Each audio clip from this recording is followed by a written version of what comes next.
Okay, so as you can tell, I once again was Nuada, and I have Latina eyebrows because they're shaved off and drawn on. So a few things about Emerald City Comic Con. The photo ops there, I I dislike when cons run them like that, but their staff is actually one of the nicer staffs that I've experienced. So I have mostly pros for that convention. The only con, like I said, was the photo ops. Most cons that I go to, I select cons where you can stand in a line, go up to the table, ask them for a picture. They can tell you yes or no.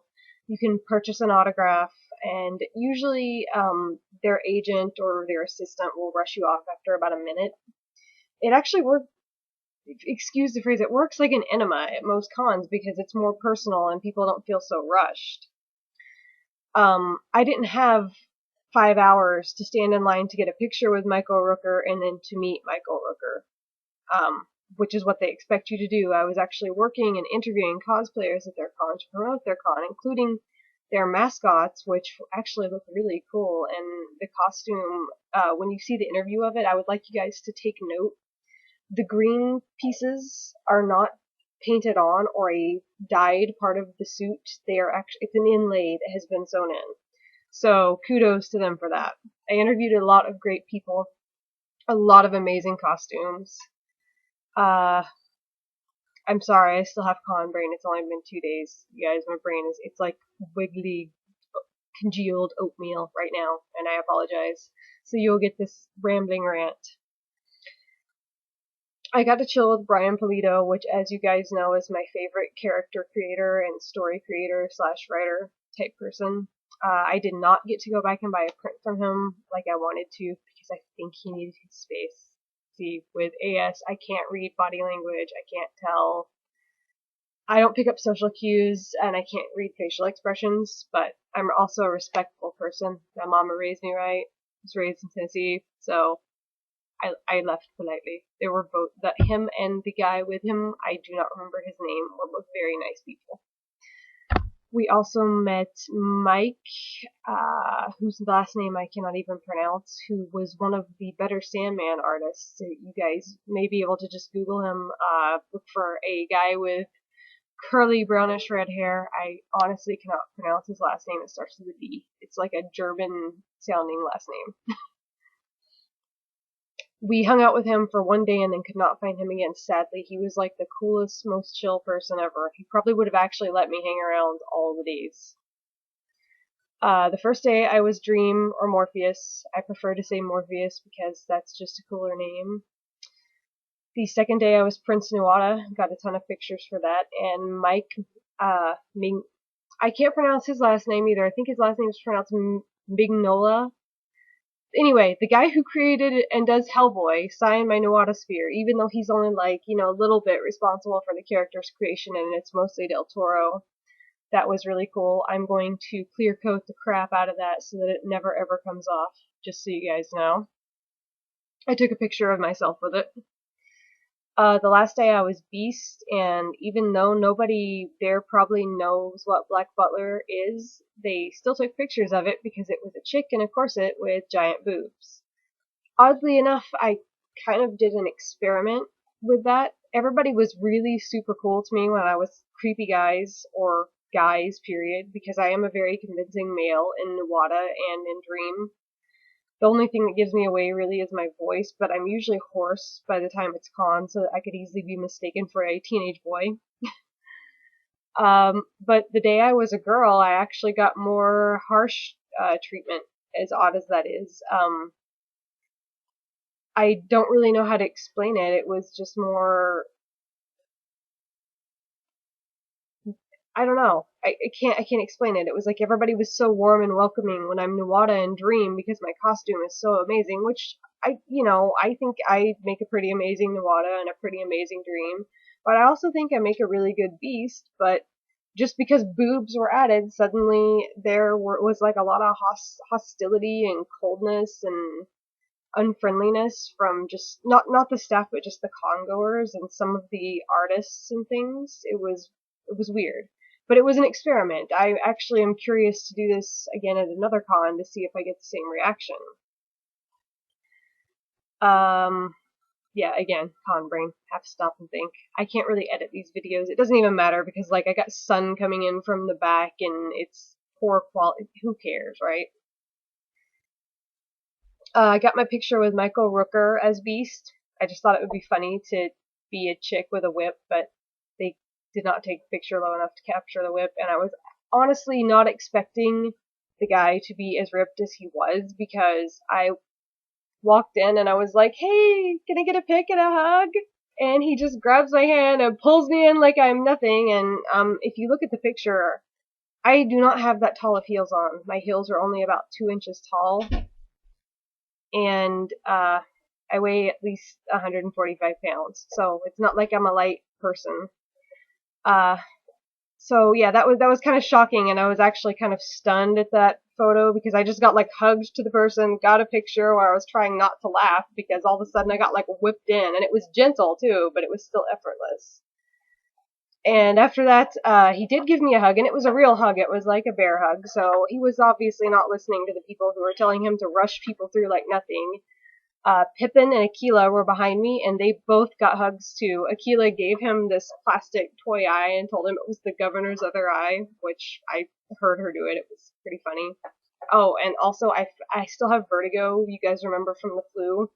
So I fell into him, and of course I deeply apologize because, again, in the South, that's what you do. You will track people down if you know who they are for hundreds of miles just to apologize to them for being impolite. That's just how it works. We had Adam L. Productions with us the whole time. He did photos and he filmed the interviews.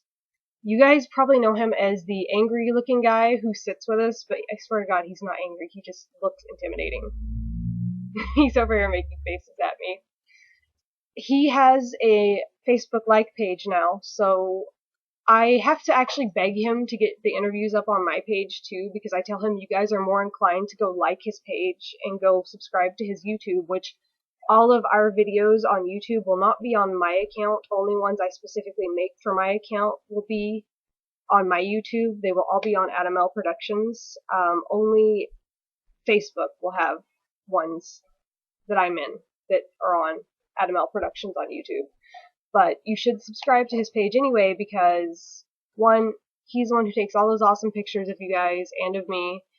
Two, he's the guy who's making all these awesome interviews possible, so the more you guys give him feedback, the more interviews are going to happen. Again, I apologize for my retard pause moments because my brain is not here. So yes, please let him know what a wonderful job he's done, and if you're interested in being interviewed, feel free to contact either of us directly. We actually will interview any cosplayer. We want to know how you did it, why you like it, what inspired you. We want to know how you like the con, what you're looking forward to. We're interested in hearing all of that, and we're pretty sure that a lot of people on YouTube who are into cosplay are also interested in it. So again, Adam L. Productions. There's a like page on Facebook. It is in my I Heart Exploding likes, and he also has a YouTube, which is that Adam L. Productions too. Your YouTube, Adam L. Productions. Yes. The YouTube is Adam L. Productions as well, but I believe he is linked in my YouTube as the original person who filmed the My Little Pony video. So sorry guys, my YouTube will be kind of like in and out. It'll only be very few things posted to it, but a lot of things involving me will be posted to Adam L. Productions, because that is my filmographer, that is the photographer, and now that we're at the end of this video, I will go ahead and tell you guys, he is my husband, but I'm not biased. You can ask him, you can message him on Adam L. Productions. When I don't like one of his songs or something from Acid Ice Flows, which if you're interested in industrial or EBM, that is also music he does, I tell him I don't like it. I'm very honest with him. So I am very unbiased when I tell you that you should look through the galleries for yourself. You should look through the videos for yourself and decide if you like the videos and the interviews and the music. If you want to check out Acid Ice Flows, I'm not going to complain because I actually do like industrial music. So maybe I'm a little biased because I like the genre. But I wanted to make sure you guys heard all of that, and then I told you that, yes, he is my husband, and I go very unbiased with things. I try to do that with everybody, no matter who they are. So, just so you know, when I'm trying to promote him, I'm doing it because his photos are actually good, his videos are actually good, and he loves what he does. He's like as passionate about what he does as we are about our costumes. So yes, to keep from going on and on and on and on, I'll probably make a second video of stuff I forgot to put in this one, but this is just kind of my, I can somewhat coherently think and want to rant on about Emerald City Comic Con. So all the pros are way too many to list. The staff was very nice. The crowding was much less this year. They accommodated me for my disability, which, for those of you who don't know, I have degenerative joint disease and arthritis in my spine. So I can't stand in long lines, especially if I had just taken my medicine, and they will usually rush me through and just tell them I'm disabled, which I really appreciate, because I know I don't look like I'm disabled and I look young, but if you've ever had a back pain that was severe, that's what mine feels like until medication kicks in if I have to stand still too long. I either have to be moving or I have to be sitting in a very relaxed position to feel okay. The only con, like I said, were the rushed through photo ops, because it made it feel like nobody mattered, like they wasted their money to just be treated like cattle in a slaughterhouse and a statistic and pushed through. Which probably, I don't think it was intentional, because like I said, the staff are always so nice. I think they were just told to do that.